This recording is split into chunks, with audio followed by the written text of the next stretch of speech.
जय माता दी। बृहस्पति व्रत कथा। प्राचीन समय की बात है। भारत में राजा राज करता था। वह बड़ा प्रतापी तथा दानी था। वह नित्य प्रति मंदिर में भगवान दर्शन करने जाता और ब्राह्मण और गुरु की सेवा किया करता था। उसके द्वार से कोई भी याचक निराश होकर नहीं लौटता।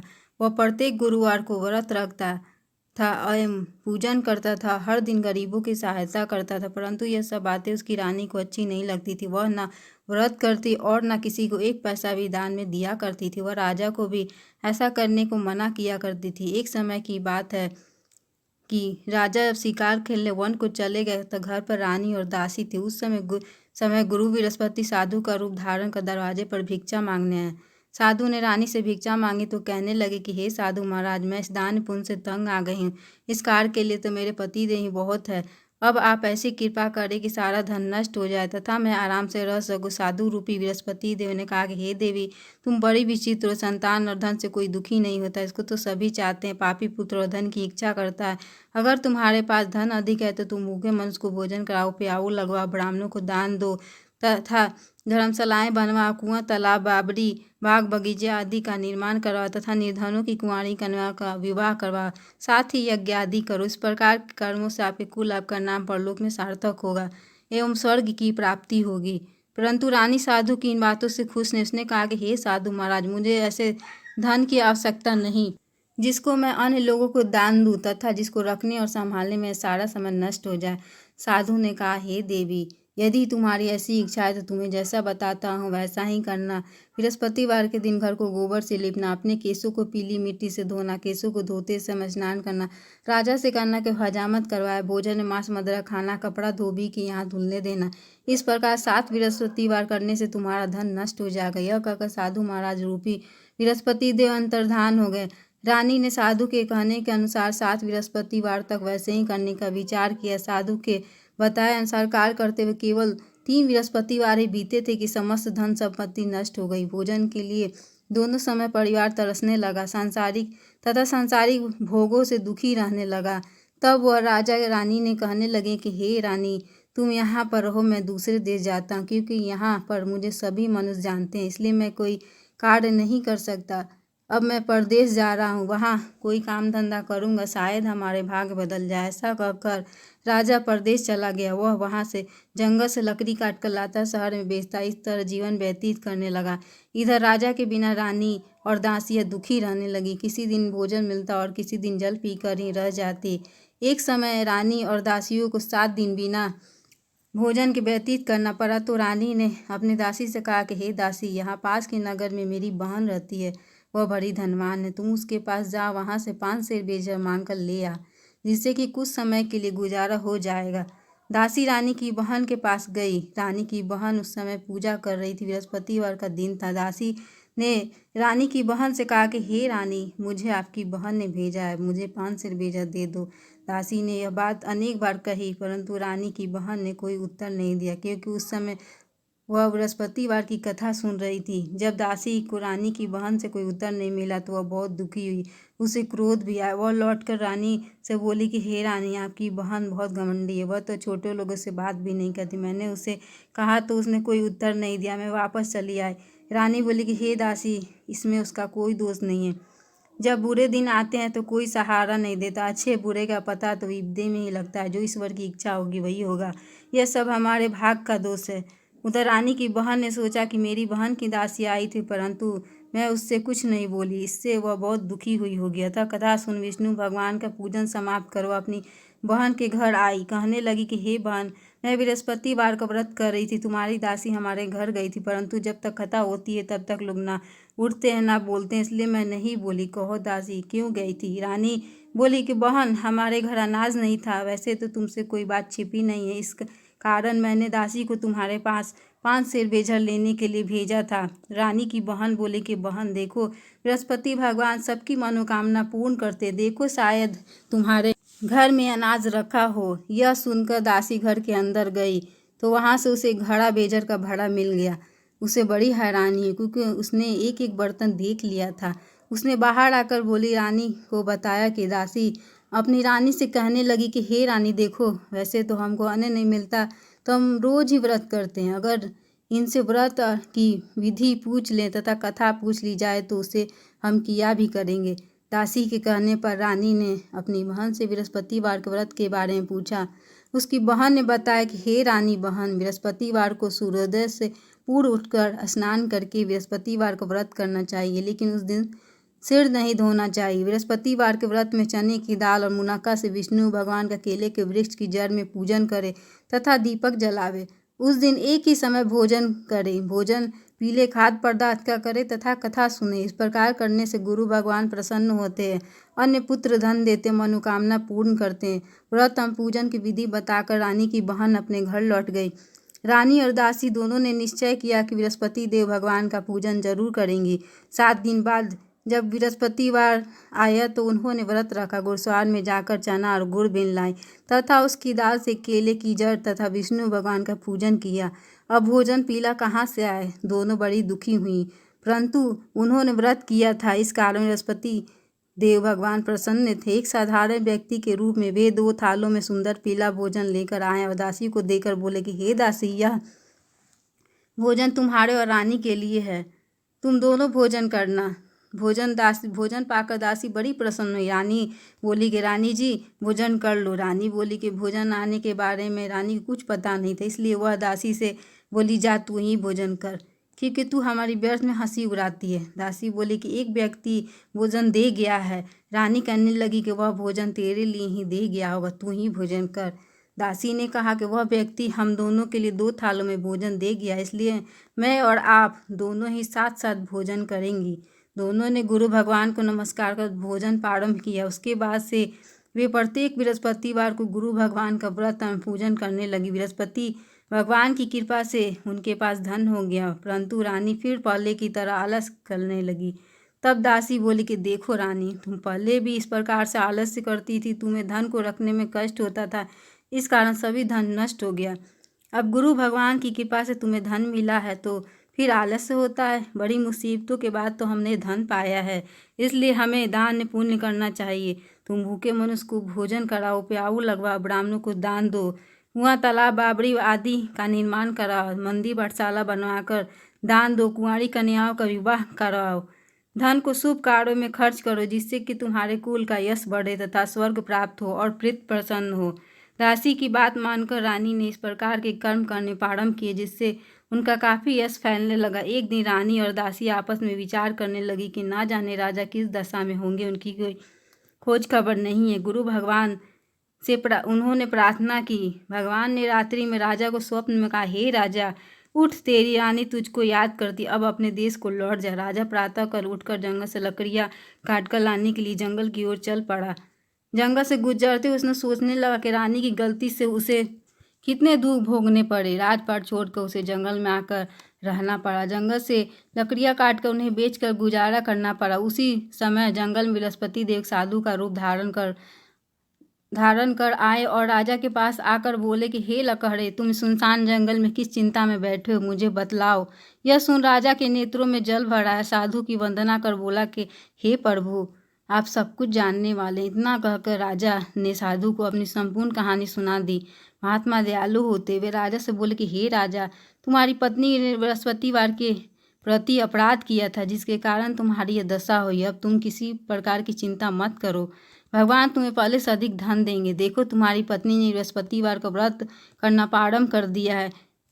अब तुम बृहस्पतिवार का व्रत करके चने की दाल और गुड़ से जल के लोटे में डालकर केले का पूजन करो, फिर कथा कहो या सुनो। भगवान तुम्हारी सब कामनाओं को पूर्ण करेंगे। साधु को प्रसन्न देकर राजा बोला कि हे प्रभु, मुझे लकड़ी बेचकर इतना पैसा नहीं बचता जिसके उपरांत मैं कुछ बचा सकूँ। मैंने रात्रि में रानी को व्याकुल देखा। मेरे पास कोई साधन नहीं जिससे कि मैं समाचार जान सकूँ। फिर मैं बृहस्पति देव की क्या कहानी कहूँ, मुझको तो कुछ भी मालूम नहीं है। साधु ने कहा, हे राजा, तुम किसी बात की चिंता मत करिए। बृहस्पतिवार के दिन तुम रोजाना की तरह लकड़ियाँ लेकर शहर में जाओ। तुम्हें रोज से दुगना धन प्राप्त होगा, जिससे कि तुम भली भांति भोजन कर लोगे तथा बृहस्पति देव की पूजा का सामान भी आ जाएगा। बृहस्पतिवार की कथा इस प्रकार है। प्राचीन काल में एक बहुत ही निर्धन ब्राह्मण था। उसकी कोई संतान नहीं थी। वह नित्य पूजा पाठ करता था, परंतु उसकी स्त्री बहुत मलिनता के साथ रहती थी। वह न स्नान करती और न किसी देवता का पूजन करती। प्रातःकाल उठते ही सर्वप्रथम भोजन करती, बाद में कोई अन्य कार्य करती। ब्राह्मण देवता बहुत दुखी रहते थे। पत्नी को बहुत समझाते किंतु उसका कोई परिणाम न निकलता। भगवान की कृपा से ब्राह्मण की स्त्री की कन्या उत्पन्न हुई। वह कन्या अपने पिता के घर में बड़ी होने लगी। वह बालिका प्रातः स्नान करके भगवान विष्णु का जप करती। वह बचपन से बृहस्पतिवार का व्रत भी करने लगी। पूजा पाठ समाप्त कर स्कूल जाती तो अपनी मुट्ठी में जौ भरकर ले जाती और पाठशाला जाने के मार्ग में डालते जाती। वही जौ स्वर्ण के हो जाते तो वो लौटते उनको बीन का घर ले आती। एक दिन वह बालिका सोने के सूप में सोने के जौ को फटक कर साफ कर रही थी। तभी उसकी माँ ने देख लिया और कहा कि हे बेटी, सोने के जौ को फटकने के लिए सोने का सूप होना चाहिए। दूसरे दिन गुरुवार था। इस कन्या ने व्रत रखा और बृहस्पति देव से प्रार्थना करके कहा कि हे प्रभु, यदि मैंने सच्चे मन से आपकी पूजा की है तो मुझे सोने का सूप दे दो। बृहस्पति देव उसकी प्रार्थना स्वीकार कर ली। रोजाना की तरह वह कन्या जौ फैलाते स्कूल चली गई। स्कूल से जब वह जौ बीन रही थी तो उससे बृहस्पति देव की कृपा से उसे सोने का सूप मिला। उसे वह घर ले आई और उससे जौ साफ करने लगी, परंतु उसकी माँ का वही ढंग रह गया। एक दिन की बात है, वह कन्या सोने के सूप में सोने के जौ को साफ कर रही थी। उस समय उस नगर का राजकुमार वहां से होकर निकला। इस कन्या के रूप और सोने के सूप में सोने के जौ को साफ करते देखकर वह कन्या पर मोहित हो गया। राजमहल आकर वह भोजन तथा जल त्याग कर उदास होकर लेट गया। राजा को जब राजकुमार द्वारा अन्न जल त्यागने का समाचार ज्ञात हुआ तो अपने मंत्रियों के साथ वह अपने पुत्र के पास गए और बोले कि हे बेटा, तुम्हें किस बात का कष्ट है? किसी ने अपमान किया अथवा कोई और कारण मुझे बता, मैं वही करूँगा जिससे कि तुम्हें प्रसन्नता हो। राजकुमार ने अपने पिता की बातें सुनी तो वह बोला कि मुझे आपकी कृपा से किसी बात का दुख नहीं है। किसी ने मेरा अपमान नहीं किया है, परंतु मैं उस लड़की के साथ विवाह करना चाहता हूँ जो कि सोने के सूप में सोने के जौ को साफ कर रही थी। यह सुनकर राजा आश्चर्य में पड़ गया। बोला कि हे बेटा, इस तरह की कन्या का पता तो तुम ही लगा, मैं उसके साथ तुम्हारा विवाह अवश्य ही करवा दूंगा। राजकुमार ने राजा को उस लड़की के घर का पता बतलाया। मंत्री ने उस लड़की के घर गया और राजा को आदेश ब्राह्मण को सुनाया। कुछ ही दिन ब्राह्मण की कन्या का विवाह राजकुमार के साथ संपन्न हो गया। कन्या के घर से जाते ही ब्राह्मण देवता घर में पहले की भांति गरीबी का निवास हो गया। अब भोजन के लिए भी अन्न बड़ी मुश्किल से मिलता था। एक दिन दुखी होकर ब्राह्मण अपनी पुत्री से मिलने गया। बेटी ने पिता की दुखी अवस्था को देखा और अपनी माँ का समाचार पूछा। ब्राह्मण ने सभी हाल कहा। कन्या ने बहुत सा धन देकर अपने पिता को विदा कर दिया। इस तरह ब्राह्मण का कुछ समय सुखपूर्वक व्यतीत हुआ, लेकिन कुछ दिन बाद फिर वही हाल हो गया। ब्राह्मण फिर अपनी कन्या के यहाँ गया और सभी हाल कहा। पुत्री बोली, हे पिताजी, आप अपनी माता जी को लिवा लाओ, मैं विधि बता दूंगी जिससे कि गरीबी दूर हो जाए। ब्राह्मण देवता अपनी स्त्री को साथ लेकर अपनी पुत्री के पास राजमहल पहुँचे तो पुत्री अपनी माँ को समझाने लगी, हे माँ, तुम प्रातःकाल उठकर प्रथम स्नान दी करके विष्णु भगवान का पूजन करो तो सब दरिद्रता दूर हो जाएगी। परंतु उसकी माँ ने उसकी एक बात नहीं मानी। वह प्रातःकाल उठकर अपनी पुत्री का बचा जूठन खा लेती। एक दिन उसकी पुत्री को बहुत गुस्सा आया। उसने एक रात एक कोठरी से सारा सामान निकाल दिया और अपनी माँ को बंद कर दिया। प्रातः उसमें से निकाला तथा स्नान करा के पूजा पाठ करवाया तो उसकी माँ की बुद्धि ठीक हो गई। उसके बाद से वह नियम से पूजा पाठ करती और प्रत्येक बृहस्पतिवार को व्रत रखने लगी। इस व्रत के प्रभाव से उसकी माँ बहुत धनवान हो गई और बृहस्पति देवता के प्रभाव से स्वर्ग को गई। वह ब्राह्मण भी सुखपूर्वक इस लोक का सुख भोग कर स्वर्ग प्राप्त हुआ। इस तरह कहानी कहकर साधु देवता वहां से लोप हो गए। धीरे धीरे समय व्यतीत होने पर फिर बृहस्पतिवार का दिन आया। राजा ने जंगल से लकड़ी काट कर किसी शहर में बेचने गया। उसे उस दिनों से अधिक धन मिला। राजा ने चना और गुड़ आदि लाकर बृहस्पतिवार को व्रत किया तो उस दिन उससे सभी के लिए दूर हुए। परंतु जब अगला गुरुवार आया तो वह बृहस्पतिवार को व्रत करना भूल गया। इस कारण बृहस्पति भगवान नाराज हो गए। उस दिन उस नगर का राजा ने विशाल यज्ञ का आयोजन किया था। अपने समस्त राज्य में घोषणा करवा दी कि कोई भी मनुष्य अपने घर में भोजन ना बनाए तथा आग भी न जलाए। समस्त लोग मेरे यहाँ भोजन करने आवे। इस आज्ञा को जो न मानेगा उसको फांसी की सजा दी जाएगी। राजा की आज्ञा अनुसार राज्य के सभी वासी राजा के भोज में सम्मिलित हुए, लेकिन लकहड़ा कुछ देर से पहुंचा, इसलिए राजा उसको अपने साथ महल ले गए। जब राजा लकहड़े को भोजन करा रहे थे तो रानी की दृष्टि खूंटी पर पड़ी जिस पर उसका हार लटका हुआ था। उसे हार खूंटी पर लटका दिखाई नहीं दिया। रानी को निश्चय हो गया कि मेरा हार उस लकहड़े ने चुरा लिया। उसी समय सैनिक बुलवाकर उसको जेलखाने में डलवा दिया। जब लकहरा जेलखाने में गया तो बहुत दुखी होकर विचार करने लगा कि ना जाने कौन से पूर्व जन्म के कर्म से मुझे दुख प्राप्त हुआ, और उसी साधु को याद करने लगे जो जंगल में मिला था। तत्काल बृहस्पति देव साधु के रूप में प्रकट हो गया और उसकी दशा को देखकर कहने लगे कि अरे मूर्ख, तूने बृहस्पति देवता की कथा नहीं की, इस कारण तुझे दुख प्राप्त हुआ है। अब चिंता मत कर, बृहस्पतिवार के दिन जेलखाने के दरवाजे पे 4 पैसे मिलेंगे, उससे तू बृहस्पति देव की पूजा करना तो तेरे सभी कष्ट दूर हो जाएंगे। अगले बृहस्पतिवार उसे जेलखाने के दरवाजे पे 4 पैसे मिले। राजा ने पूजा का सामान मंगाकर कथा का यह प्रसाद बांटा। उसी रात्रि को बृहस्पति ने उस नगर के राजा को स्वप्न में कहा, हे राजा, तूने जिस आदमी को जेलखाने में बंद कर दिया निर्दोष है, वह राजा, उसे छोड़ देना। रानी का हार खूंटी पर लटका हुआ है, अगर तू ऐसा नहीं करेगा तो तेरे राज्य को नष्ट कर दूंगा। राजा प्रातःकाल उठा, खूंटी पर टंगा हार देकर लकड़े को बुलाकर क्षमा मांगी तथा राजा की योग सुंदर वस्त्र आभूषण भेंट कर उसे विदा किया। गुरुदेव की आज्ञा अनुसार राजा अपने नगर को चल दिया। राजा जब नगर के निकट पहुंचा तो उसे बड़ा ही आश्चर्य हुआ। नगर में पहले से अधिक बाग, तालाब और कुएं तथा बहुत सी धर्मशालाएं, मंदिर आदि बने हुए थे। राजा ने पूछा कि यह किसका बाग और धर्मशाला है? तब नगर के सब लोग कहने लगे कि यह सब रानी और दासी द्वारा बनाए गए हैं। राजा को आश्चर्य हुआ और गुस्सा भी आया। जब रानी ने खबर सुनी कि राजा आ रहे हैं तो उसने अपनी दासी से कहा कि हे दासी, देख, राजा हमको कितनी बुरी हालत में छोड़ गए थे, वह हमारी ऐसी हालत देखकर कहीं लौट न जाए, इसलिए तू दरवाजे पर खड़ी हो जा। रानी की आज्ञा अनुसार दासी दरवाजे पर खड़ी हो गई। जब राजा आए तो उन्हें अपने साथ महल लिवा लाई। तब राजा क्रोध करके अपनी तलवार निकाले, पूछने लगा कि बताओ, यह धन तुम्हें कैसे प्राप्त हुआ है?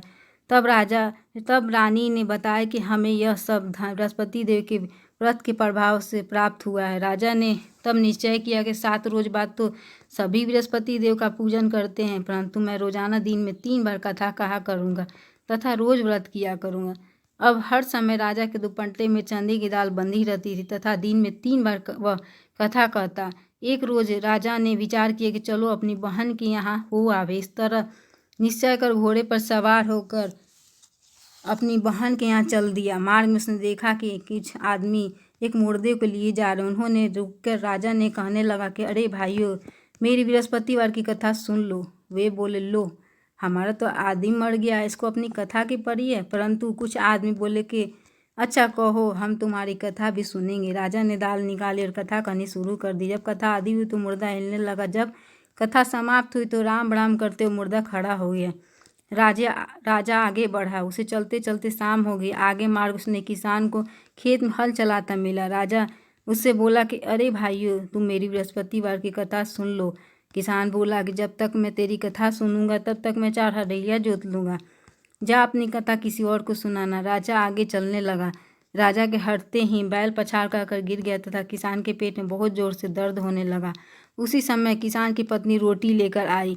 उसने जब यह देखा तो अपने पुत्र से सब हाल पूछा। बेटे ने सभी हाल बता दिए। बुढ़िया दौड़ी दौड़ से घुड़सवार के पास गई और उससे बोली कि मैं तेरी कथा सुनूंगी, तू अपनी कथा मेरे खेत पर ही चलकर कहना। राजा ने लौटकर बुढ़िया के खेत पर जाकर कथा कही, जिसके सुनते ही बैल खड़े हो गए तथा किसान के पेट का दर्द भी बंद हो गया। राजा अपनी बहन के घर पहुंच गया। बहन ने भाई की खूब मेहमानी की। दूसरे रोज जब प्रातः काल राजा जब जागा तो वह देखने लगा कि सब लोग भोजन कर रहे हैं। राजा ने अपनी बहन से पूछा कि ऐसा कोई मनुष्य है जिसने भोजन नहीं किया हो, जो मेरी बृहस्पतिवार की कथा सुन ले। तो बहन बोली कि हे भैया, यह देश ऐसा ही, पहले यहाँ के लोग भोजन करते हैं, बाद में कोई अन्य कार्य करते हैं। अगर पड़ोस में हो तो कोई हो तो देख आती हूँ। ऐसा कहकर वह बहन देखने चली गई, परंतु उसे ऐसा कोई व्यक्ति नहीं मिला जिसने भोजन न किया। फिर वह कुम्हार के घर गई, जिसका लड़का बीमार था। उसे मालूम हुआ कि उसके यहाँ 3 दिन से किसी ने भोजन नहीं किया है। रानी ने अपने भाई की कथा सुनने के लिए कुम्हार से कहा। वह तैयार हो गया। राजा ने जाकर बृहस्पतिवार की कथा कही, जिसको सुनकर उसका लड़का ठीक हो गया।